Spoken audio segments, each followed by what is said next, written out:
चलिए, कल थोड़ा बताया था बेसिक इंडियन ज्योग्राफी पढ़े थे ना। ठीक है, आज कौन कौन नए हैं? चलिए, हम लोग पढ़ रहे हैं सामाजिक अध्ययन, शिक्षक भर्ती में है ना। तो सामाजिक अध्ययन के अंदर जो आपका जीएस वाला पार्ट है ना, मैं थोड़ा सिलेबस बताया था कल। उनमें भारतीय इतिहास है, भारत का भूगोल है, संविधान है और छत्तीसगढ़ है। वर्ग दो के लिए बताया था, खास तौर में आप लोग के लिए थोड़ा सा 5 मिनट बता रहे हैं। वर्ग दो वालों के लिए ना, वर्ग दो वालों के लिए जो सिलेबस का जो पार्ट है उसमें एक सामाजिक अध्ययन दिया है। और सामाजिक अध्ययन या सोशल स्टडी जिसको आप कहते हैं, ये जो प्रश्न आते हैं पिछले बार बताया था 20 अंक का होगा। और इसमें सब्जेक्ट क्या क्या हैं, तो सबसे पहले इतिहास मेन, जिसमें समाज भी आ जाता है। भारतीय इतिहास है ना, ध्यान रखना। और दूसरा दिया है भारत का भूगोल और विश्व का भूगोल, तो केवल भूगोल लिख रहा हूँ यहाँ पे। इसमें विश्व का भी होगा थोड़ा बहुत, और आपका भारत का भी भूगोल होगा, है ना। और तीसरा राज्य व्यवस्था, जिसको आप क्या बोलते हैं, संविधान, पॉलिटी या कॉन्स्टिट्यूशन जो बोलते हो आप लोग, ठीक है। और चौथा जो दिया गया है आपका मेन, छत्तीसगढ़ का सामान्य ज्ञान। छत्तीसगढ़ का सामान्य ज्ञान दिया गया है। और एक लास्ट दिया है छोटा सा, जिसको हम पढ़ते हैं सामाजिक मुद्दे। सामाजिक मुद्दे पेडागॉजी के रूप में है, स्टडी वाला। ये इतना दिया गया है बस। और इसने मिला कितने आएंगे, तो 20 अंक आएंगे। कल बता दिए, थोड़ा सा ध्यान रखेंगे। ये वर्ग दो वालों के लिए है। और इसी वर्ग दो में एक और है, लास्ट जो यूनिट है आपका, उसका नाम है सामान्य अध्ययन, ये सॉरी सामान्य ज्ञान है उसका नाम। सामान्य ज्ञान दिया है, और ये दिया कितने अंक का, ये 10। देखो यहाँ 20 अंक का था और ये 10 अंक। कुल अगर देखा जाए वर्ग दो वालों के लिए तो 30 अंक बताए हैं, पिछले जो 150 में था ना उसके अनुसार यहाँ पे, ठीक है ना। सामान्य ज्ञान में फिर से क्या आ जाएगा, सेम आएगा। इतिहास आएगा फिर से यहाँ पे, और फिर से क्या आएगा आपका, भूगोल आएगा। और फिर से यहाँ पे आपकी राज्य व्यवस्था या संविधान दिया है। और चौथा ऐड होता है इसमें क्या, भारत की अर्थव्यवस्था, यहाँ पे ऐड होता है, ध्यान रखेंगे आप, ठीक है। और फिर से 5वां नंबर क्या देगा आपका, छत्तीसगढ़। और एक छोटा सा दिया गया है सामान्य विज्ञान, 10th लेवल का है पूरा। जितना यहाँ पे दिया गया है ना, वो 10th लेवल का है, 10वीं स्तर तक का ये दिया गया है। तो इतना 30 अंक की तैयारी होगा आपसे, ये ध्यान रखेंगे आप। ये वर्ग दो वालों के लिए केवल। वही वर्ग तीन की बताया था आपको, तो वर्ग तीन में तो आप पढ़ते हो पर्यावरण अध्ययन, ईवीएस। और ये पर्यावरण जो अध्ययन है आपका, ये कितने नंबर का होता है, 20। और यहाँ पे सेम होगा आपका सामान्य ज्ञान, ये होगा कितना नंबर का, 10। तो ये वर्ग तीन वालों के लिए बताया था। तो वर्ग तीन वालों में ये वाला पार्ट नहीं है, केवल ये वाला पार्ट है नीचे वाला, ध्यान रखेंगे आप। लेकिन पढ़ना इसमें तो क्या है, आपका भूगोल है ही यहाँ पे, वो इतिहास पढ़ना ही है, संविधान भी है, अर्थव्यवस्था भी है। वर्ग दो वाले यहाँ पे अर्थव्यवस्था नहीं पढ़कर यहाँ पढ़ते हैं, लेकिन दोनों में कॉमन है, वो ध्यान रखेंगे आप, ठीक है। तो मैं जो पढ़ा रहा था कल, स्टार्ट किए थे हम लोग कौन सा, ज्योग्राफी। कल जो आए थे, तो एक बार डेमो क्लास ऐप में डाला हुआ है, आप देख सकते हो वहाँ पे, ठीक है ना। मैं थोड़ा लिंक करूँगा अभी वहाँ पे, वो कुछ बेसिक पढ़े थे, ज़्यादा कुछ डिटेल नहीं पढ़े थे आप लोग, ठीक है ना। तो आप लोग को बताया गया था ज्योग्राफी, भारत का भूगोल पढ़े थे हम लोग, है ना। थोड़ा सा समझ लीजिए, आप लोग बता देते हैं थोड़ा सा। मेन आपका था भारत का भूगोल। और भारत के भूगोल में सबसे पहला जो यूनिट और चैप्टर या डाले थे, वो था सामान्य परिचय, भारत का सामान्य परिचय। और इस सामान्य परिचय के तहत सबसे पहला हम लोग लिखे थे, भारत वर्तमान में कौन सा महाद्वीप में है। कल बताया था आप लोगों को, एशिया महाद्वीप में, है ना। जियोग्राफिकल पढ़ रहे हैं तो महाद्वीप आपको पहला पढ़ना पड़ेगा। एशिया महाद्वीप किस महासागर में आता है, हिंद महासागर में, हिंद महासागर, ऐसा कुछ पढ़े थे। अब महाद्वीप के लिए आपको बताया गया था विश्व में कितने महाद्वीप है वर्तमान में, 7 ना। 8 भी हो गया है, मैं बताऊंगा आप लोगों को आज, कल भी बोला था मैं। थोड़ा सा मैप समझेंगे यहाँ पे, ये देखिए, कल ये आपको दिखाया भी था कैसे बनता है ये पूरा डिटेल में। देखो यहाँ पे महाद्वीप का नाम बता रहा हूँ आपको। ये वाला हिस्सा उत्तरी अमेरिका है, ये ग्रीन वाला दक्षिणी अमेरिका है, साउथ अमेरिका। ये जो पीला कलर, येलो कलर, ये यूरोप है। और ये ऑरेंज वाला आपका अफ्रीका है। ये जो कलर है आपका, वो एशिया है। ऑस्ट्रेलिया, ये कौन सा नीचे वाला, अंटार्कटिक है। अब इसमें से कौन से महाद्वीप में भारत दिखाई दे रहा है, वो तो क्योंकि हमको मैप पता है ना वो, हमको मैप स्ट्रक्चर पता है, इसलिए हमने डायरेक्ट बता दिया कि एशिया में है। अब जैसे मैं इसमें बोलूँ कि जापान कहाँ पे है या कौन से महाद्वीप में आता है, तो थोड़ा समझना पड़ेगा ना उसके लिए आपको, उसके लिए लोकेशन जानना है कौन सा, अक्षांश और देशांतर, तो वही हमको मेन पढ़ना था वहाँ पे वो। ठीक है, तो ये वाला हिस्सा हम पढ़ेंगे, पूरा बताऊंगा यहाँ पे। तो नीचे वाला हिस्सा हिंद महासागर, ये वाला हिस्सा यहाँ पे। लेकिन अगर अभी देख रहे हो ये जियोग्राफिकल देख रहे हो, सब अलग अलग है। देखो यहाँ पे कुछ, यहाँ पे कुछ, यहाँ पे कुछ नीचे है, कुछ ऊपर गया हुआ है। लेकिन कल बताया था आपको जियोग्राफिकल जो हमेशा चेंज होते रहते हैं। मतलब ये जो अभी वर्तमान में इस प्रकार से जो डायग्राम या मैप देख रहे हो आप लोग स्ट्रक्चर, ये करोड़ों साल पहले क्या था, बहुत अलग था। अब वो क्या था वो थोड़ा सा समझेंगे, जो कल नहीं आए थे उनके लिए खास तौर पे, है ना। लिखना मत आप लोग, समझ लेंगे तो अच्छा होगा।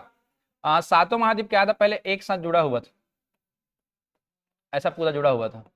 और जो पानी दिखाई दिया आपको महासागर वाला ना, उसको चारों ओर से ऐसा घेरा हुआ था पूरा, इस प्रकार से।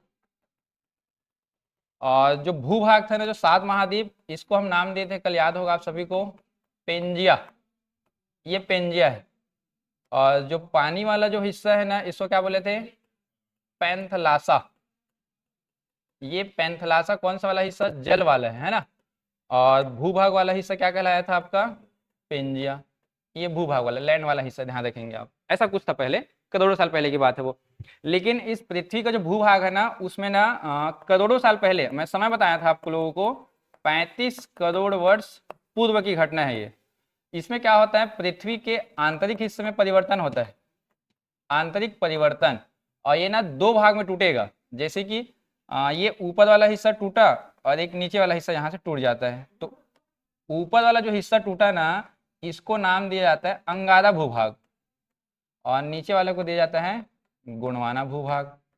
एक अंगारा और एक गोंडवाना, जब टूटेगा दो में पानी इंटर करेगा यहाँ पे, इसको क्या नाम दिए थे, टेथिस सागर। ये देखो दो भाग में टूटा है, एक अंगारा और नीचे वाला कौन सा, ये गोंडवाना।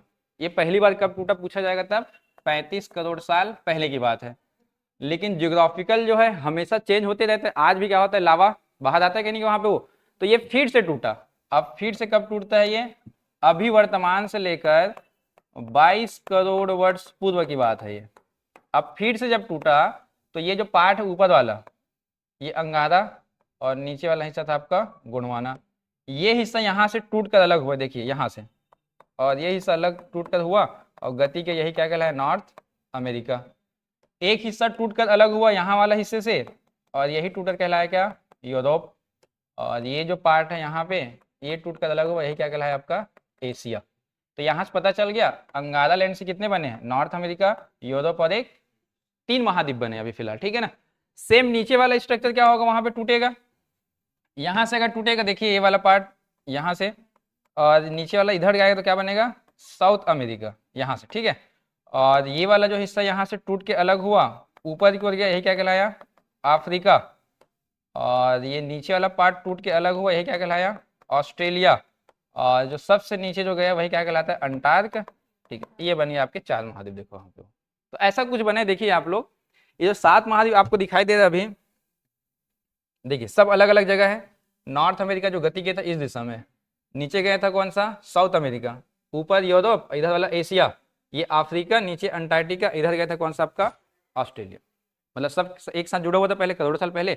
दो भागों में पहली बार टूटा है, तो वही अंगारा था, नीचे वाला गोंडवाना।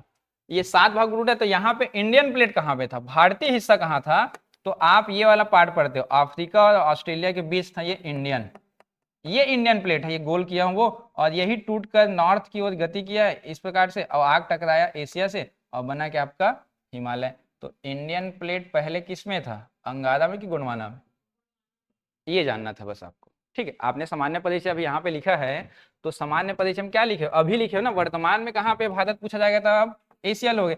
लेकिन पूर्व या प्राचीन समय में कहाँ से तब पूछेंगे, तब क्या लोगे आप, गोंडवाना। इसके लिए मुझे बताना पड़ा आपका ये हिस्सा। तो गोंडवाना भूभाग का हिस्सा है भारत, ध्यान रखेंगे आप, इतना जाने हो आप लोग बस, तीन ठो। साथ साथ आज हमको जो पढ़ना था, इसका लोकेशन जानना था, तो लोकेशन जानने के लिए क्या पढ़ेंगे, एक अक्षांश पढ़ेंगे, और एक क्या होता है आपका देशांतर। ये हमारा यहीं तक बस हुआ था कल की क्लास में, ठीक है। इस पूरे नाम को बताओ इंग्लिश में, ठीक। ये समझ में आया थ्योरी जो मैंने बताया ये?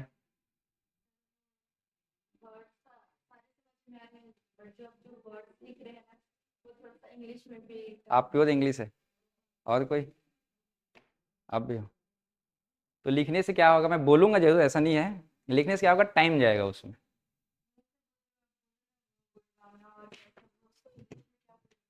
इसको गुणवाना ही बोलते हैं, इसको लॉरेशिया बोलते हैं। ठीक है, कोई दिक्कत नहीं है। इसको गुणवाना ही बोला जाता है ना, इसको गुणवाना ही बोलते हैं, और इसको लॉरेशिया बोला जाता है, ऐसा लिखा जाता है। ठीक है, और इसको पेंजिया बोला जाता है। अब इसमें पेंजिया अलग टाइप से लिखाया जाता है ना, ऐसा लिखते हैं पेंजिया को, इस प्रकार से। ठीक है, आया पैंथलासा बोलते हैं इसको, ऐसा लिखा जाता है, पैंथालासा ऐसा लिखा जाता है। थोड़ा सा डिफरेंस रहेगा वहाँ पे वो। ठीक है, बताइए जहाँ समझ नहीं आएगा तो मैं वहाँ पे एक्सप्लेन करूँगा। ठीक है, हाँ तो वही बता रहा था मैं, ये जो 7 महाद्वीप है आपके सामने, north America, south America, Africa, Europe, Asia, Australia, ये कौन सा, अंटार्कटिका, ये सातों एक साथ जुड़ा हुआ था, तो क्या बोले आप उसको, पेंजिया। वो क्या बोले आपको, पेंजिया। और महासागर चारों ओर घेरा हुआ था, क्या कहलाया, पैंथलासा। ये पहली बार टूटा कब, 35 करोड़ साल पहले, लेकिन इसको भी नाम दिया जाता है युग। जैसे कि इसको बोला जाता है क्या, कार्बोनीफेरस, अंग्रेजी में वही बोलेंगे ना, ध्यान रखना, कार्बोनीफेरस एरा बोलते हैं, कार्बोनीफेरस युग, ध्यान रखेंगे आप। ये जो 22 करोड़ साल पहले, इसी को क्या बोला जाता है, जुरासिक, ये जुरासिक युग है। डायनासोर वाला नाम सुने होंगे आप, इस समय की बात है। तो इन दोनों में अगर पूछा जाए तो पुराना कौन सा हो गया, कार्बोनीफेरस हो जाएगा। जैसे अभी जो चल रहा है, कौन सा युग चलता है हमारे यहाँ, नियोजोइक, होलोसिन युग चल रहा है, अभी ध्यान रखेंगे आप। ठीक है ना, जियोग्राफिकल बता रहा हूँ, ऐसे तो आप ऐतिहासिक में कलयुग बोलते हैं उसी को, ये जियोग्राफिकल है। यहाँ पे ये दो हिस्सा बता दिया आपको। वही बात करें महासागर का, तो कल महासागर ही बताया था आप लोगों को। देखिए ये जो आपका नॉर्थ और साउथ अमेरिका है, तो ये वाला जो वाटर बाउंड्री साइड दिखाई दे पानी, ये है कौन सा आपका, पैसिफिक ओशियन या प्रशांत महासागर बोला जाता है। ये जो हिस्सा यहाँ पे दिखाई दे रहा है, इसको बोलते हैं अटलांटिक ओशियन या अटलांटिक महासागर। और भारत के नीचे कौन सा हिस्सा आपका, इंडियन ओशियन या हिंद महासागर। सबसे ऊपर नॉर्थ साइड में है आपका आर्कटिक ओशियन, और ये वाले को नाम दिया गया है कौन सा, दक्षिणी महासागर, या उसी को बोला जाता है क्या, साउदर्न ओशियन। कौन से महाद्वीप से लगा हुआ है वो, अंटार्कटिका। तो मैं कल पूरा लिखवा दिया था आपको, सीक्वेंस में लिखाया था, याद होगा। चलिए बताएंगे कि आप लोग जो आए थे कल, सबसे बड़ा महाद्वीप, महाद्वीप महाद्वीप, एशिया, सेकंड नंबर का अफ्रीका, थर्ड नंबर में कौन सा आता है, नॉर्थ अमेरिका,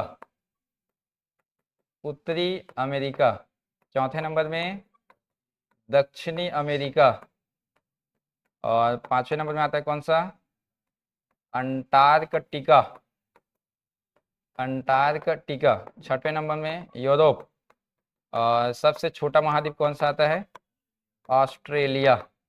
ये सीक्वेंस है ना, ध्यान रखना, एरिया के हिसाब से ना, क्षेत्रफल के हिसाब से ये। ठीक है, और वही महासागर का सीक्वेंस लिखाए थे आप सभी को।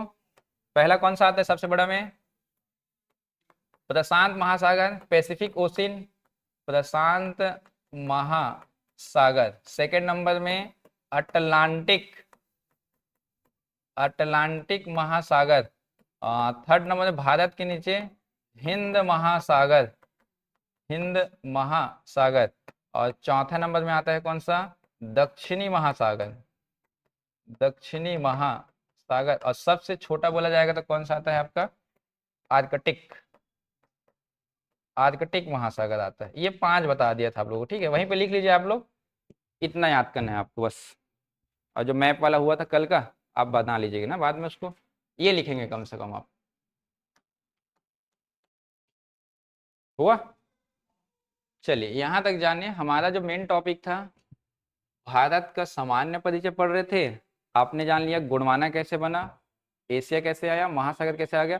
अब हमको पढ़ना है कौन सा, उसका लोकेशन, स्थिति जानना, पोजीशन कहाँ पे है। क्योंकि आप देखिए ना, 7 महाद्वीप में भारत कौन सा महाद्वीप में दिखाई दिया आपको, वो तो हम इसलिए जाने क्योंकि उसका मैप पता है आपको। आप डायरेक्ट बोल दिए कि सर ये वाला एशिया महाद्वीप में दिखाई देता है, लेकिन किसी का लोकेशन जानने के लिए क्या पढ़ते हैं हम लोग, एक अक्षांश जिसको लैटिट्यूड बोला जाता है, एक देशांतर जिसको लॉन्गिट्यूड बोला जाता है। तो 2 चीज़ें होती है किसी का डायरेक्शन बताने के लिए या उसका स्थिति बताने के लिए। जैसे आप लोग यहाँ पे बैठे हो, मान लो जाए आपका हर एक का क्या है यहाँ पे स्थान है कि नहीं है, जैसे कि आप लोग अभी जो बैठे हो रो और कॉलम में बैठे हो, दो चीज़ें, रो और एक कॉलम। मैं किसी को बाहर जाके अगर बोलता हूँ पहला रो सेकंड कॉलम के जो स्टूडेंट बैठे उसको उठा के लेके आ जाओ, तो पहला रो होगा, सेकंड कॉलम होगा। अब पहला आप भी हो, पहला आप भी हो, तो मैं बोलूँगा राइट या लेफ्ट, तो किसी न किसी को उठा के लेके जाएगा ना। सेम वहाँ पे होता है अक्षांश ध्यान। अगर ये समझ में आ जाएगा ना तो आप कोई भी देश का नाम बता सकते हो कहाँ पे है वो, ठीक है ना। चलिए थोड़ा सा हेडिंग डालेंगे आप लोग, वहीं पे लिखेंगे अक्षांशीय रेखा। अक्षांशीय रेखा पढ़ना है हमको आज, थोड़ा सा बताएंगे डिटेल में इसके बारे में, ठीक है। इसको बोलते हैं लैटिट्यूड लाइन, आपको पढ़ना है लैटिट्यूड लाइन के बारे में, क्या होता है थोड़ा सा एक्सप्लेन करते हैं इसके बारे में, समझेंगे। अक्षांशीय रेखा हेडिंग बस डाल के छोड़ दो आप लोग, मैं थोड़ा एक्सप्लेन कर दूं आपको, ठीक है। जैसे कि हम पढ़ते हैं ग्लोब के बारे में, तो सामान्य तौर पे हम क्या पढ़ लेते हैं, गोलाकार है, पृथ्वी गोल ऐसे बोलते हैं ना हम लोग वहाँ पे वो, ठीक है। पृथ्वी का ना एक मध्य रेखा खींची जाती है बीचों बीच, ऐसा यहाँ पे, इसी को हम लोग बोलते हैं 0 डिग्री पे भूमध्य रेखा। पृथ्वी के बीचों बीच है, भूमि के बीचों बीच, तो क्या नाम दिया, भूमध्य रेखा, या इसी को हम लोग बोलते हैं विषुवत रेखा। यही क्या कहलाता है, विषुवत रेखा, या इसी को इंग्लिश में क्या बोलते हैं, इक्वेटर बोला जाता है। यही क्या कहलाता है, इक्वेटर बोला जाता है, ये ध्यान रखेंगे आप, ठीक है ना। अभी कितने डिग्री पे है ये, 0। इसका ना एक सेंटर पॉइंट माना जाता है, जैसे कि यहाँ पे एक सेंटर पॉइंट मान लिया हमें, इसको बोला जाता है पृथ्वी का केंद्र, सेंटर है, ध्यान रखेंगे। और इस पृथ्वी के केंद्र से ना एक एंगल खींची जाती है, कोण, ये एंगुलर ऑफ डिस्टेंस है, कोणीय दूरी है। मान लिया जाए इस कोण का जो डिस्टेंस है वो 1 डिग्री है, एग्जाम्पल ले रहे हैं आपके लिए, ठीक है ना। एंगुलर ऑफ डिस्टेंस है कहाँ से, पृथ्वी के सेंटर से। अब ये जो 1 डिग्री है, इसके पीछे भी अगर मैं यहाँ तक खींचूं तो ये वाला हिस्सा भी कितना डिग्री होगा, 1 डिग्री होगा। यहाँ पे ये भी कितना डिग्री होगा, ये 1 डिग्री। पृथ्वी गोल है तो ये चारों ऐसा जाएगा, तो ये भी 1 डिग्री, ध्यान रखना। अब दोनों डिग्री या दोनों कोण को अगर हम लोग यहाँ पे मिलाए, ये वाले बिंदु को, तो यहाँ पे देखो एक लाइन मिला, रेखा मिली ना। जैसे आप मैथमेटिक्स पढ़ोगे, दो बिंदु को जब मिलाते हैं तो क्या मिलते हैं, एक ठो लाइन, रेखा मिली कि नहीं वहां पे। तो ये देखो 1 डिग्री पे एक रेखा बन गई, ध्यान रखना। और सेम इसी प्रकार ना पृथ्वी के केंद्र से 2 डिग्री खींचते हैं, ये सेकेंड है, और इसके पीछे चारों तरफ भी क्या होगा, वो 2 डिग्री होगा। यहाँ पे ये वाला हिस्सा 2 डिग्री, अगर मैं फिर से इन दोनों को मिलाऊं तो यहाँ भी मुझे क्या मिल गई, एक ठो रेखा मिली वहां पे, ठीक है। ऐसा करते करते हम लोग कहाँ तक जाएंगे, नॉर्थ पोल तक। तो ये वाला जो हिस्सा है उत्तरी ध्रुव, नॉर्थ पोल, और यहाँ तक आप अगर एंगल खींचते जाओगे तो ये वाला जो हिस्सा होगा सबसे लास्ट वाला कितना होगा, 89, यहाँ पे कितना होगा ये 89, और सबसे ऊपर में जो होगा यहाँ पे ये वाला हिस्सा, ये कितना डिग्री होगा, ये 90 डिग्री होगा। ऐसा कुछ होगा कि नहीं वहां पे वो। तो देखिए 1 डिग्री पे एक रेखा, 2 डिग्री पे 2 रेखा, ऐसा करते करते मैं यहाँ 89 तक आऊंगा तो कितना मिल जाएगा मुझे, 89। देखो यहाँ पे ऐसा खींचते जाएंगे, इस प्रकार से होगा ये। तो यहाँ पे कुल अक्षांशीय जो रेखा मिल रही, कितना मिल रही हमको, 89। और सबसे टॉप में जो आपका नॉर्थ पोल है, यहाँ पे भी एक सर्कल ऐसा गोल बनेगा, वो भी एक लाइन होगा, ये वाला हिस्सा इस जगह पे। तो अगर मैं बोलूं 0 से नॉर्थ की ओर टोटल कितने मिल गए हमको, 90 मिल गए। कितना समझ में आया, देखिए बड़ा समझना ध्यान से, कुछ नहीं किया गया है। ये जो लाइन है ना, इमेजिनरी लाइन है ना, काल्पनिक रेखा है, कोई ऐसा खींचा नहीं, के ध्यान रखेंगे आप, बस आपको समझाने के लिए बताया जा रहा है, सुनेंगे ध्यान से। पृथ्वी के बीचों बीच एक लाइन खींची जाती है 0 डिग्री पे, उसको बोला जाता है भूमध्य रेखा, या इसी को बोलते हैं विषुवत रेखा, यह कहलाता है इक्वेटर। इसके सेंटर से 1 डिग्री खींची जाती है 1 अंश का, डिग्री मतलब क्या होता है, अंश में। और ये जो होगा पीछे भी होगा चारों ओर, तो यहाँ भी 1 डिग्री। अब दोनों बिंदु को मिलाएंगे तो क्या मिल गई, एक ठो रेखा, लाइन मिल गई। ऐसा करते करते कहाँ तक जाएंगे, नॉर्थ पोल। तो कितना डिग्री है वो, 90। तो कितना लाइन मिलेगा आपको, 90। सेम नीचे समझना ध्यान से, सेम नीचे ना, यहाँ पे 1 डिग्री मान लो जाए, और इस हिस्से में भी कितना होगा, ये 1 डिग्री होगा। तो इन दोनों को फिर से अगर हम मिलाएंगे तो 1 लाइन मिल गया, 2 में करूंगा तो 2 लाइन मिलेगा। ऐसा करते करते हम यहाँ तक अगर जाते हैं, साउथ पोल है ये, दक्षिणी ध्रुव है, तो यहाँ भी कितना डिग्री बन गया है, 90। तो नीचे भी अगर आप लाइन अगर खींचोगे पूरा 90 तक, तो आपको पूरा ऐसा लाइन मिल जाएगा, ये देखो यहाँ तक लास्ट तक। तो 0 से नीचे दक्षिणी वाले हिस्से में कितने मिल गए आपको, 90। तो आप पृथ्वी में कुल अक्षांशी रेखा का देख रहे हो, कुल अक्षांशी रेखा तो 0 के ऊपर 90, 0 के नीचे 90, और ये 0 अपने आप में एक लाइन दिखाई दे रहा है कि नहीं वहां पे वो, तो ये 90 और 90 कितने हो गए 180, 180, और 0 डिग्री कितना होगा आपका 181। तो कितने अक्षांशी रेखा है पूछा जाएगा, लैटिट्यूड लाइन अक्षांशी रेखा, तो आप बोलेंगे कितना होगा 181।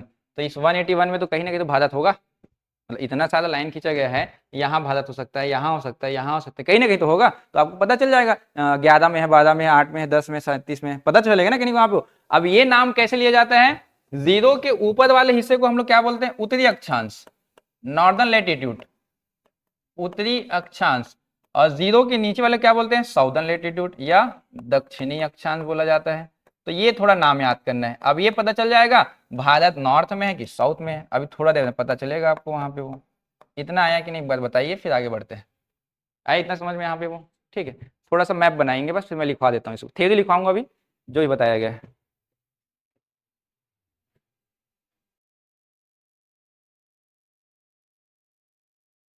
हुआ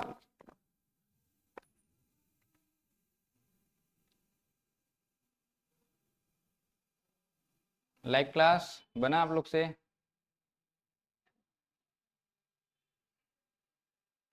चलिए पॉइंट डाल के लिखना नीचे में,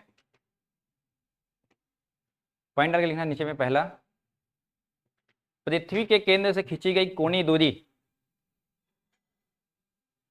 पृथ्वी के केंद्र से खींची गई कोणीय दूरी, एंगुलर ऑफ डिस्टेंस है ना, अर्थ के सेंटर से खींचा जाता है, ठीक है। पृथ्वी के केंद्र से खींची गई कोणीय दूरी अक्षांश कहलाती है,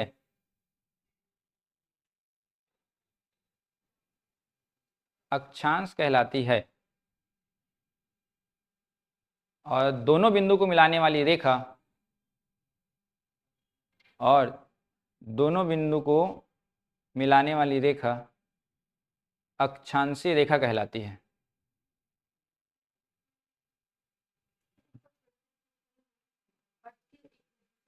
सेंटर से ना, एंगुलर ऑफ डिस्टेंस मतलब क्या होता है, कोणीय दूरी है ये, कितना डिग्री पे है 1 डिग्री पे, और 1 डिग्री और इधर का भी क्या होगा 1 डिग्री, दोनों को जो मिलाएंगी जो रेखा वो क्या कहलाएगी, अक्षांशीय रेखा कहलाएगी, वही लैटिट्यूड लाइन होगा आपका वो, ठीक है। सेकंड नंबर डालो, लिखना कुल अक्षांशीय रेखा 181 रेखा अक्षांशीय रेखा कहलाती है। देखो अक्षांश अलग है और रेखा अलग है, ध्यान रखना आप, ठीक है ना। अक्ष प्लस अंश लिखा है ना वहां पे, ध्यान रखना आप। तो आपका लैटिट्यूड जो है क्या है, वो डिग्री पे है वो, और उसी डिग्री को जब मिला दें तो क्या बन रही है, वही रेखा बन रही है, ध्यान रखेंगे आप, ठीक है ना। सेकंड नंबर डालो, कुल अक्षांशीय रेखा 181, 181, टोटल लैटिट्यूड लाइन कितना है 181 है। अब आप देखिए नॉर्थ में 90 है, साउथ में कितने हैं 90, और सेंटर में कितने हैं 0 डिग्री, वो भी क्या है एक लाइन है। अगर आप इस लाइन को समझ पा रहे हो, टोटल 181 में लाइन में सबसे लॉन्गेस्ट लाइन कौन सा है, सबसे लंबी लाइन रेखा, मध्य रेखा वहां पे कहने का आपको, तो वहीं पे नीचे पे लिखना सबसे लंबी अक्षांशीय रेखा, सबसे लंबी अक्षांशीय रेखा डैश करके लिखना विषुवत रेखा, इक्वेटर, सबसे लंबी है ना, ध्यान रखना विषुवत रेखा। नेक्स्ट लिखो विशेष अक्षांश रेखा, विशेष अक्षांश रेखा, कौन कौन से विशेष अक्षांश रेखा है आप समझेंगे यहाँ पे, अब क्यों होता है ऐसा ये भी जानेंगे। विशेष अक्षांश रेखा अभी है कौन कौन सा समझेंगे थोड़ा सा मैप के अनुसार। थोड़ा सा पृथ्वी का गति समझते होगा आप लोग, पृथ्वी गति करता है किसके चारों ओर, और अपने भी एक्सिस में घूमता है ना, 2 प्रकार से गति करता है, कौन कौन सा, पृथ्वी के खुद के चारों गति करता है कौन सा, घूर्णन। घूर्णन गति किसको बोलते हैं, जब अपने ही एक्सिस में ऐसा घूमते रहता है, रोटेशन जिसको आप बोलते हो, जैसे पंखा घूमता है ना, ये कौन सा गति है, ये घूर्णन गति, ध्यान रखना है ना। और घूर्णन गति जो होता है कितने समय का होता है, 24 घंटे का, और 24 घंटे में पृथ्वी में क्या होता है, रात और दिन, ये होता है, ध्यान रखेंगे आप, ठीक है। और एक कौन सा होता है, परिक्रमण बोलते हैं ना हिंदी में उसी को, रिवॉल्यूशन क्या बोलते हैं हिंदी में, परिक्रमण। ये क्या होता है, सूर्य के चारों ओर क्या करती है, परिक्रमा। बीच में सन होगा और इसके चारों क्या होगा, अर्थ क्या करेगा, चक्कर लगाएगा। ये पृथ्वी होता है, ध्यान रखेंगे। अब ये पूरा एक चक्कर लगाने में कितना समय लगाता होगा, 365 दिन, 365। और इसके वजह से क्या होता है हमारे यहाँ, ऋतु परिवर्तन, या उसी को हम क्या बोल सकते हैं, जलवायु परिवर्तन। होता है ना जलवायु परिवर्तन। आप कितने ऋतु पढ़ते हो, मेन तो 4 पढ़ते होंगे आप, है ना। वो क्यों होता है, साइकिल जो चक्र जो होता है वो इसकी वजह से होता है, ध्यान रखना। तो 2 गति है, एक घूर्णन रोटेशन, एक होता है रिवॉल्यूशन, कौन सा, परिक्रमण। 2 टाइप का होता है। अब यही जो इफेक्ट डालता है भारत में, कैसे भारत में इफेक्ट डालेगा समझना। मैं हालांकि पूरा बता रहा हूँ आपको, तो भारत समझना है मेन इसमें। ये हमारा ग्लोब है, और फिर से अगर नाम बताएं 0 डिग्री, तो इसका नाम क्या है, इक्वेटर या विषुवत रेखा। वहां पे वो नॉर्थ साइड में कितने होंगे अक्षांश रेखा, नॉर्थ में 90 होंगे ना, तो कहीं ना कहीं 20.5 आएगा क्या, यहाँ पे डिग्री है ना, ये तो आएगा ना जी। देखो 1 2 3 4 करते जाऊंगा तो क्या होगा, 30.5 आएगा, 23.5। सेम नीचे भी क्या होगा, 23.5 यहाँ पे, ये वाले हिस्से में। अब ये दोनों को ही क्यों लिया गया समझना ध्यान से। आप ना इन दोनों का नाम पढ़ेंगे, ऊपर वाले को बोलते हैं क्या, कर्क रेखा, ट्रॉपिक ऑफ कैंसर बोलते हैं ना इसी को, ये ट्रॉपिक ऑफ कैंसर है, कर्क रेखा। नीचे वाला कहलाता है मकर रेखा, ट्रॉपिक ऑफ कैप्रिकॉन बोलते हैं इसी को। ये क्या कहलाता है, ट्रॉपिक ऑफ कैप्रिकॉन, और ऊपर वाला ट्रॉपिक ऑफ कैंसर, ध्यान रखना। ऊपर कर्क, नीचे क्या है आपका, मकर है। अब यहीं पे 20.5 में क्यों लिया गया था, ये समझना है आपको। जैसे कि हम पढ़े अभी, सूर्य के चारों ओर गति करता है पृथ्वी। सूर्य का प्रकाश ना जब सीधा पड़ता है इक्वेटर पे, विषुवत रेखा पे, ये जो तिथि होता है ना, तिथि लिख रहा हूं वहां पे, 21 मार्च, 21 मार्च होता है, ध्यान रखना है ना। अब मार्च के बाद क्या होता है, अप्रैल, मई, और पहुंच कहा जून। तो जून महीना सूर्य का प्रभाव यहाँ पे पड़ रहा है, देखिए। और कौन सी लाइन में पड़ रहा है वो, डायरेक्ट 23.5, मतलब अभी तो डिग्री याद करो कितने डिग्री पड़ा, वो 23.5 डिग्री पड़ा है। कौन सा महीने का है ये, जून, और वो भी जून कौन सा है, 21 जून। इसके बाद ना सूर्य का प्रकाश एकदम ऊपर नहीं जाएगा, सूर्य कहाँ जाता है, नीचे आएगा। देखिए जून में था यहाँ पे, जुलाई, अगस्त, फिर क्या आ गया, सितंबर, ये आ गया 23 सितंबर को। फिर से कौन से रेखा में पड़ रही है, विषुवत, भूमध्य रेखा में पड़ा ना। अब नीचे जाएगा ये सितंबर के बाद, अक्टूबर, नवंबर, और एक दिसंबर। तो दिसंबर महीने में सूर्य का प्रकाश कौन सी लाइन में पड़ता है, 23 आप में। तो ये देखो कौन सा, 22 दिसंबर, यहाँ पे देखो। तो 22 दिसंबर को सूर्य का प्रकाश डायरेक्ट कहाँ पे पड़ती है, तब कौन सा डिग्री पे, 23.5। 21 जून को डायरेक्ट कहाँ पे पड़ता है, तब वो 23.5। लेकिन ये नॉर्थ है, और ये वाला क्या है आपका, साउथ है। तो इसी को नाम दिया जाता है क्या, कर्क रेखा, और नीचे वाला क्या बोलते हैं। अब इतना तो थोड़ा सुने होंगे, भारत कौन सी रेखा में इनमें से, अब देखो पता चल गया भारत कहाँ पे, अब नॉर्थ में है। अभी आपने जाना कि भारत जो है कौन से ऊपर है, नॉर्थ वाले हिस्से में, तो कौन से रेखा में होगा वो, कर्क। अब इस कर्क रेखा में कहाँ पे, ये भी जानना है अभी, उसके लिए ही पढ़ाया जाएगा आपको क्या, देशांतर रेखा। अभी आपने इतने में जाना कि भारत कौन सी रेखा में आता है, कर्क रेखा में आता है। अब आप ऊपर खोजोगे कि नीचे खोजोगे मैप में, ऊपर ही ध्यान जाएगा ना। आपको मैं मैप दे देता हूँ तो आप कहाँ ढूंढोगे, 0 के ऊपर ही ढूंढोगे, और कहाँ पे जाओगे, डायरेक्ट आप लोग 23.5 में। तो ये आपको मेन समझना था। और आप पढ़े होंगे भारत में जून महीने में सबसे ज्यादा क्या पड़ती है, गर्मी। और 21 जून को भारत में सबसे बड़ा दिन भी होता है, और सबसे बड़ी रात कब होती है। तो ये डेट आता है आपके एग्जाम में आएगा, ध्यान रखना आप, ठीक है ना। तो यहाँ पे देखो सूर्य का एक बार फिर से उत्तरायण होगा, यहाँ से कहाँ जाता है सूर्य, ऊपर, उत्तरायण। और आप पढ़ते हो 14 जनवरी को होता है ये, और उस दिन क्या मनाते हैं, मकर संक्रांति, इसी वजह से है। फिर कहाँ आ गया भूमध्य रेखा, देखो दिसंबर, जनवरी, फरवरी, मार्च, फिर अप्रैल, मई, जून, यहाँ तक। फिर दक्षिणायन होगा, साउथ जाएगा वो। फिर से कहाँ आ गया देखो, जून, जुलाई, अगस्त, सितंबर, फिर से यहाँ। तो सूर्य का प्रकाश सबसे ज्यादा कौन से लाइन पे पड़ता है, कहाँ पे पड़ रहा है, विषुवत रेखा में पड़ा ना। तो विषुवत रेखा पे क्या होता है, सबसे ज्यादा सूर्य का प्रकाश पड़ता है तब जैव विविधता, बायोडाइवर्सिटी। आप पढ़ते हो ना, एग्जाम में आया हुआ है कि बायोडाइवर्सिटी कहाँ पे मिलता है, तो ट्रॉपिकल रेंज में मिलता है, उसको उष्णकटिबंध एरिया बोला जाता है। तो यही वाला तो हिस्सा है, देखो पूरा ये। आप इसी एरिया में विश्व का सर्वाधिक जनसंख्या पढ़ते हो, अगर थोड़ा ध्यान देंगे तब आप।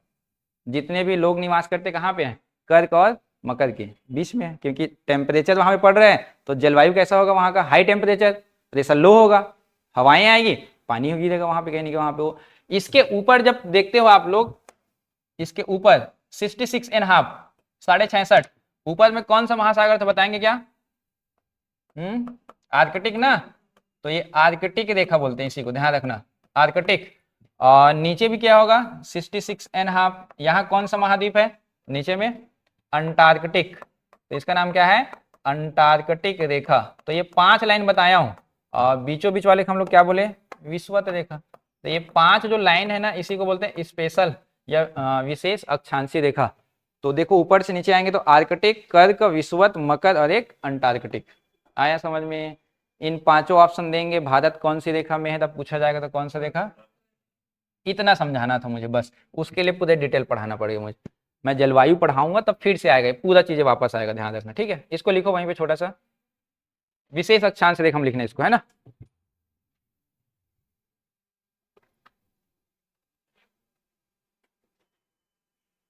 हाँ, इसलिए योगा डे मनाते हैं 21 जून को। हाँ,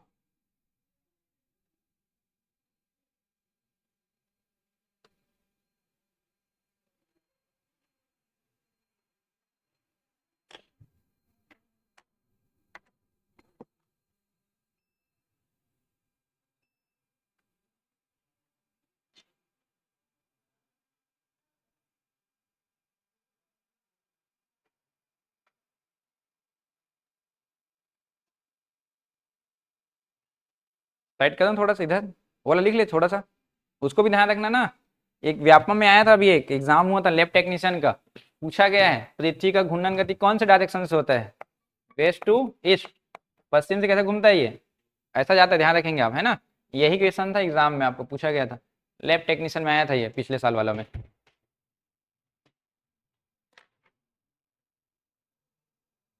खैर मैं तो जलवायु में पढ़ाऊंगा उसको। कर्क रेखा, मकर रेखा, ध्यान रखना, नॉर्थ वाला कर्क होता है, साउथ वाला 23.5 20.5 क्या होता है? मकर होता है ना। ऊपर आर्कटिक, नीचे Antarctic. Capricorn, tropic of Capricorn ऐसा लिख लेना, है ना? उसको कैंसर बोल रहे हैं, ट्रॉपिक ऑफ कैंसर। पहले आता नहीं था कर्क रोग, ऐसा बोलते थे। कैंसर जो होता है उसको हम लोग हिंदी में क्या बोलते थे? कर्क रोग बोलते थे वहां पे पहले, जो एडवर्टाइजमेंट जो आता था ना उसमें देखना लिखा रहता था पहले।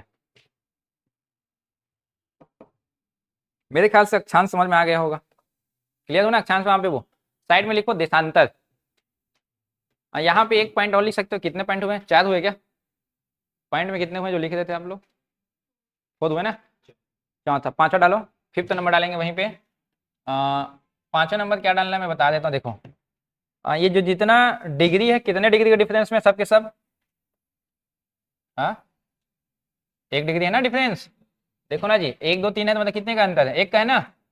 हर एक डिग्री में जो लाइन खींचा गया है सब पैरेलल लाइन है कि नहीं? समानांतर है ना, ये समानांतर है, तो हर जगह का डिस्टेंस एक समान होगा ना। आप पढ़ेंगे 2 पैरेलल लाइन या 2 समांतर रेखा के बीच का जो डिफरेंस होता है, अंतर, वो हर जगह क्या होता है? एक समान होता है, ध्यान रखेंगे आप। तो इन दोनों के बीच का डिफरेंस कितना है या दूरी कितना है, यहाँ पे अंतर। 5वां नंबर डाल के लिखना, 2 अक्षांशों के बीच, 2 अक्षांशों के बीच 111 किलोमीटर का डिस्टेंस होता है, 111 kilometre. Two latitude line between distance 111 kilometre.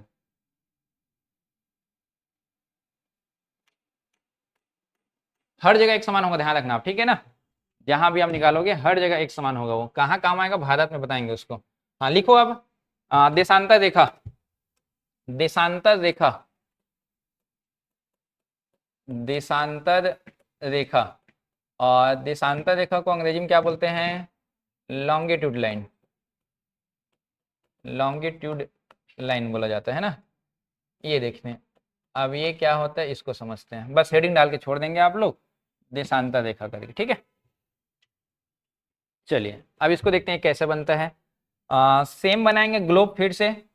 तो हमारे जो ग्लोब है, सबसे ऊपर वाला जो हिस्सा है उसको क्या बोले थे हम लोग? उत्तरी ध्रुव। और नीचे वाला क्या बोले थे? दक्षिणी ध्रुव या साउदर्न पोल। ये नॉर्थ पोल है, उत्तरी ध्रुव, और नीचे वाला क्या कहलाता है आपका साउदर्न पोल, दक्षिणी ध्रुव, ठीक है।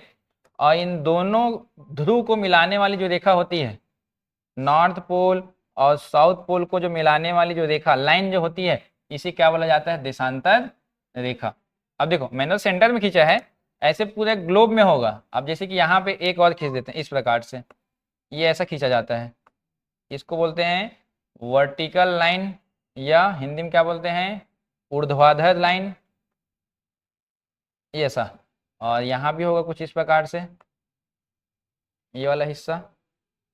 और जो रेड वाला जो खींचा है, जैसे रेड वाला बीचों बीच है ना ये, तो ये ऐसा खींचा गया होगा। जैसे कि मैं दिखा दूँ आपको, ग्लोब में लेके आया हूँ आपके लिए। जैसे कि ये वाला हिस्सा देखो, देखो जैसे कि ये जो लाइन मान लो जाए, मैं एक तो सेंटर ले लेता हूँ यहाँ से। हाँ, ये जो लाइन है मान लो जाए, ये जो लाइन आपको दिखाई दे रहा है ये वाला, तो ये अभी मैंने ऐसे खींचा सीधा, ये तो पीछे भी क्या होगा, ऐसा होगा ना, यहाँ तक ये है। अब बाकी जो उसके बाद जो खींचा देखो, ऐसा खींचा गया है, वो ऐसा दिखाई दे ना, ग्रीन वाला जो खींचा गया है वो ऐसा है, और इधर भी है। और ये जो सेंटर वाला लाइन है ना, इसका नाम क्या पता है, IST लाइन बोलते हैं, इंटरनेशनल स्टैंडर्ड टाइम जोन। कहाँ से खींची गई है तब, ब्रिटेन ग्रीनविच जगह का नाम है, तो उसको GMT लाइन भी बोला जाता है। तो ये पूरा इधर बैक साइड में क्या होगा, इधर भी होगा वहाँ पे वो, ठीक है। सेम अक्षांश को देखो, ऐसा गोल से दिखाई दे रहा होगा वो, ये वाला हिस्सा पूरा वहाँ पे वो, ठीक है। मैं इसमें भी दिखाऊंगा आपको, इसमें ग्लोब में थोड़ा अच्छा समझ में आता है ये, ठीक है ना। तो ये थोड़ा समझेंगे आप लोग। ये जो लाइन जो खींची गई है ग्रीन वाला, नॉर्थ पोल को साउथ पोल से मिला दी, ध्यान रखेंगे आप, ये पूरा हिस्सा। और बीचों बीच का नाम लिख देता हूँ यहाँ पे, IST। IST फुल फॉर्म होता है international standard, international standard time zone, ध्यान रखेंगे आप, ठीक है ना। या इसी को हिंदी में क्या बोलेंगे, अंतरराष्ट्रीय मानक समय रेखा, मानक समय रेखा किस जगह पे है, तो ब्रिटेन का एक जगह है ग्रीनविच, तो उसी वजह से इसी का नाम क्या होता है, GMT, ग्रीनविच मीन टाइम बोलते हैं इसी को, ध्यान रखेंगे आप, ठीक है। ब्रिटेन का है, ये सेंटर वाला है।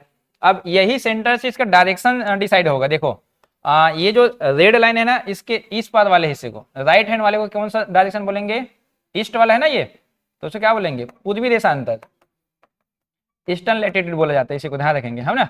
और इस रेड लाइन के इधर वाले क्या बोलेंगे, लेफ्ट वाले को वेस्टर्न, तो ये क्या कहलाएगा, पश्चिमी देशांतर, पश्चिमी देशांतर, ये बोला जाता है। अब देखिए कितना होता है ये आपको मेन जानना जरूरी है। कोई भी चीज अगर गोल होता है तो उसके कितने एंगल बनते हैं, कोई भी चीज अगर गोल है कितने एंगल बनेंगे, 360 बनते हैं, ध्यान रखना। तो यहाँ मैं इसको सेंटर मान रहा हूँ, इसको ये IST को ध्यान रखना। और यहाँ से नंबर 1 काउंट कर रहा हूँ, देखिए 1 2 3 4 5 6 ऐसा काउंट कर रहा हूँ। इसके जस्ट पीछे तक जाएंगे कि नहीं, यहाँ पे मैंने बताया ना इसके पीछे भी ऐसा लाइन खींचा होगा ऐसा पूरा, तो अगर 1 2 तक जाएंगे तो पीछे जो बैक वाला जो हिस्सा होगा ना, तो 180 होगा वही। तो इधर टोटल कितने हो जाते हैं, 180 पीछे वाला हिस्सा है ना।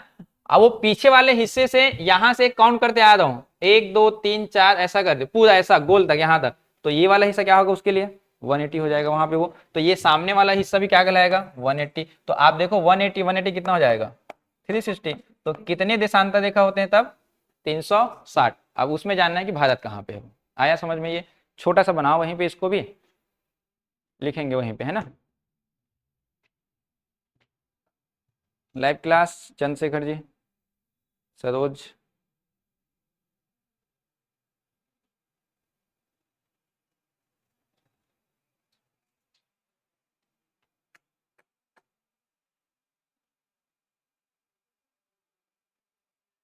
पूरब में 180, पश्चिम में 180 किया ना काउंट, मतलब नहीं नहीं 361 नहीं 360 होता है। देखो उसी को ये लाया था मैं इसी वजह, देखो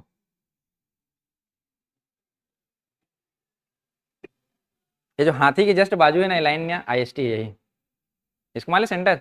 अब इसके बाद से ना एक तो काउंट कर मान लो, 1 2 3 4 5 करते करते, तो इसके बैक साइड में ये वाला लाइन ऐसा पूरा आया होगा कि नहीं होगा, आया होगा ना।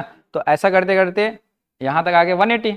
अब यही 180 के बाद ना फिर से काउंट कर रहा हूँ, 1 2 3 4 5 6 7 8 9 ऐसे, तो ये आया तो 180 इसका हो गया। है ना, मेन सेंटर माना जाता है उसको, ठीक है, IST लाइन बोलते हैं इसी वजह से उसको। अब वो कई किताबों में लिखा है 0 डिग्री, तो उसको बोलते हैं याम्योत्तर लाइन बोला जाता है उसी को, ठीक है, पीछे वाले बैक साइड वाले को। हाँ, ग्रीनविच जगह का नाम है, मीन टाइम मतलब माध्य,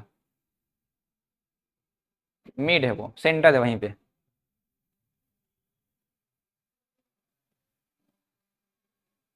लिखे क्या, हो गए यहाँ तक? टोटल कितने होंगे? 360 होंगे, ठीक है। अब भारत में कौन सा आता है ये समझना है आपको थोड़ा सा, इसके लिए इसको और एक्सपांड कर दूं, समझना ध्यान से आप लोग, ठीक है ना, विस्तार करते हैं पूरा इसको, है ना। विस्तार में कैसे समझ में आएगा, मैं इसको ऐसा बना रहा हूँ, आप गोलाकार ही पढ़े अभी तक, कुछ ऐसा बना देते हैं आपके लिए, ठीक है। ये जो लाइन है ना, रेड वाला जो बनाया था, इसका नाम क्या बताए थे हम लोग, IST, ये IST ध्यान रखेंगे। और ग्रीन वाला जो बनाए थे वो क्या है, देशांतर रेखा, कुछ इस प्रकार से ध्यान रखना आप, ठीक है ना, ऐसे जाएगा। यहाँ तक कहाँ जाएगा, 179 लिख दूं क्या, समझ में आ जाएगा। इसके पीछे जब जाएंगे तो क्या हो जाएगा, 180 हो जाएगा आपका, ठीक है। ये जो डायरेक्शन है ये वाला पश्चिम में, इधर भी कितने होंगे, 179। ये जो फ्रंट आएगा तो ये क्या हो जाएगा उसके लिए, 180 हो जाएगा। इतना है, ध्यान रखेंगे आप। अब देखो यहाँ पे जब भी आप इसको पढ़ेंगे ना देशांतर रेखा को, तो आपको भी बताया गया था, थोड़ा सा मैं काट फिट कर रहा हूँ, थोड़ा समझना ध्यान से ना। आपने बताया पृथ्वी की गति, घूर्णन गति कितने समय में होता है, 24 घंटे में होता है ना। और एक चक्कर लगाएगा मतलब पृथ्वी कितना डिग्री घूम जाएगा, 360 डिग्री घूमेगा। तो 360 डिग्री घूमने में पृथ्वी जो है कितना समय लेता है, 24 घंटे का समय लेता है, ध्यान रखेंगे। तो मैं 1 घंटे का निकालना चाहूं तो 360/24, और यहाँ पे ऐसा 1 घंटा, ऐसा लिखेंगे ना। तो इसको काट रहा हूँ ना, 12 दूनी 24 और 12 तिया 36 और ये 0, 2 एकम 2, फिर 2 एकम 2, 1 बचा, 2 पंचे 10। तो पृथ्वी जो है 1 घंटा में कितना डिग्री घूम जाता होगा, 15 डिग्री घूमता है, ध्यान रखेंगे आप। अब मैं 1 डिग्री का निकालना चाह रहा हूँ, क्योंकि जितना डिफरेंस है कितने डिग्री का है ये कहने के नहीं वहां पे, तो मुझे 1 डिग्री निकालना है तो इसको कन्वर्ट करना पड़ेगा मिनट में। तो 1 घंटे में कितना मिनट होता है, 60 मिनट ना, ये मिनट हो गया। और 1 डिग्री में निकाल रहा हूं तो 15 इधर आ जाएगा, ये 1 डिग्री है।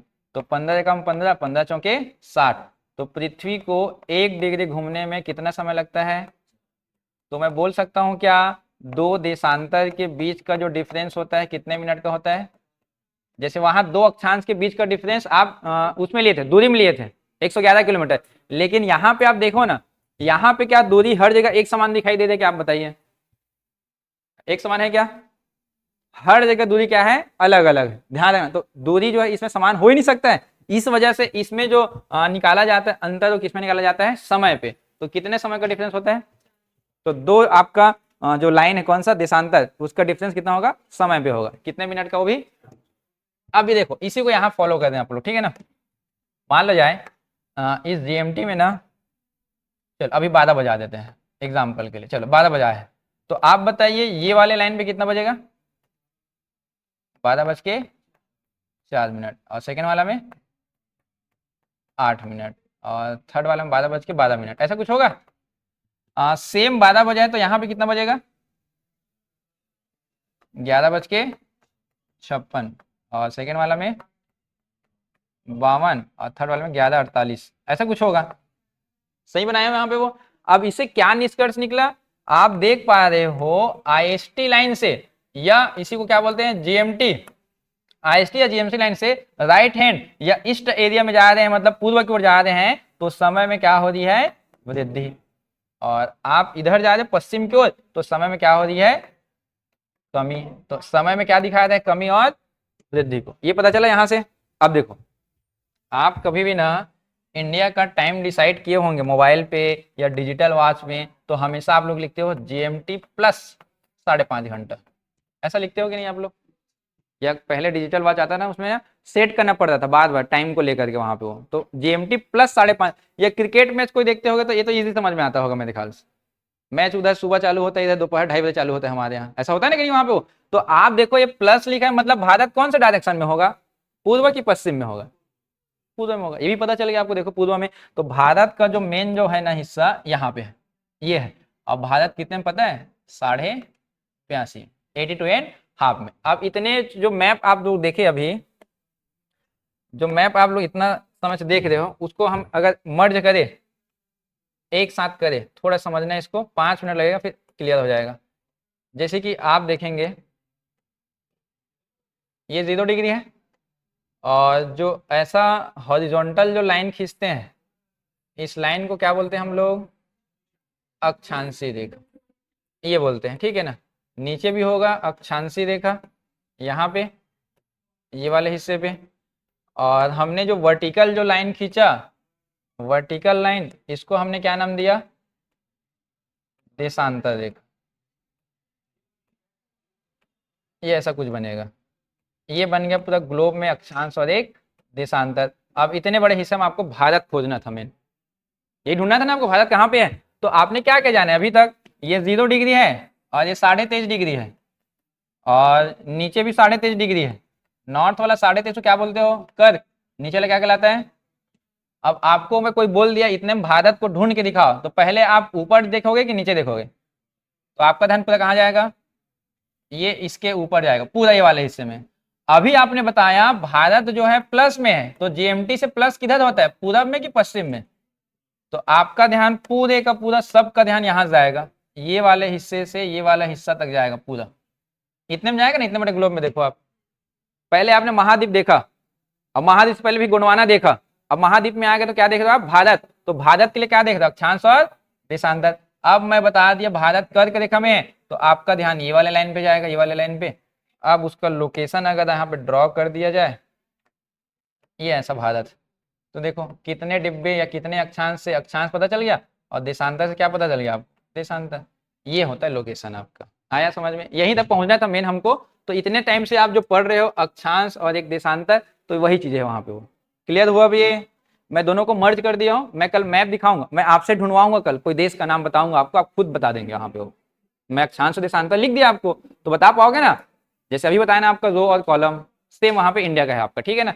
आज एकदम बेसिक था, ध्यान रखेंगे। मैं कल से फिर इस चीज को बताऊंगा आपको, ठीक है ना। अभी फिलहाल आप ये लिख लिए थे ना आप लोग, इसको बना ले वहीं पे, छोटा सा बनाओ वहीं पे। कल इसे क्वेश्चन बताऊंगा आपको, आया हुआ है। जो ब्लू वाला बनाया ना 82.5, वो इंडिया है ना, ध्यान रखना आप। समझ में आया? कल बढ़े आगे, ठीक है। कल हम लोग फाइनली यहाँ पे आ जाएंगे ना। ये आ गए हम लोग। देखो मैंने गोंडवाना बता दिया, एशिया बता दिया, लोकेशन, ये दोनों चीज जानना है। अब भारत का अक्षांश कितना है, कितना देशांतर, कल पढ़ेंगे उसको, फिर इजी हो जाएगा आपके लिए, ठीक है। बाकी कल करते हैं, है ना।